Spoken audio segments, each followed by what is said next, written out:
everybody, it's me, Anna Horwitz, the Customer Success Manager from ReviewTrackers. Welcome to our new installment of Cooking Up Your Online Reputation. Let's jump in.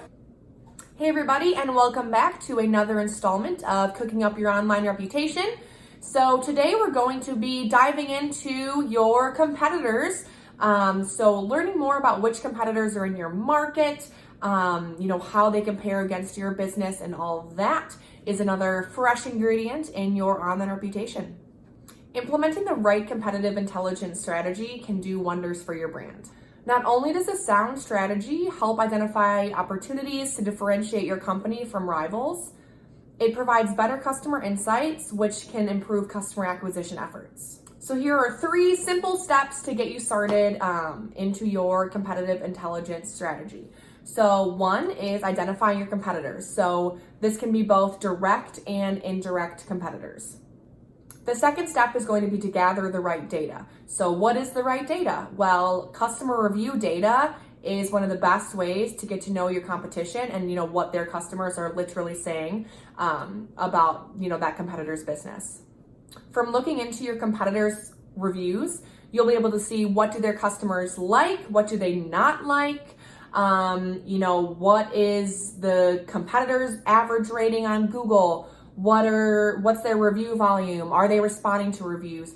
All this data, you can take it and in turn, 1, determine, will you be ranking higher than them on a search potentially, if they have a higher number of reviews and a higher average rating. And then 2, looking at the review data, what can you pull from those customer reviews to then put into your own strategy and your own operations to try and acquire those customers? The third step is going to be analyzing the data and then, presenting it to any key stakeholders in your business. When analyzing data, keep these 3 questions in the back of your mind to, make your findings more meaningful to the stakeholders. 1, how can this competitive intelligence research influence my marketing and sales strategies? 2, what insights can our product team gain from the way our competitors position their own offerings? And 3, do customer reviews reveal different ways for us to better stand out from our competition? And that is what I had for you guys today. I hope you found it helpful. Get out there and start tracking your competitors. If you have any questions on how ReviewTrackers can help in that space, please reach out and let us know. We're always here to help, like I've said many times. And with that, thank you all so much for watching these little segments. Hope you've enjoyed them and have a wonderful day.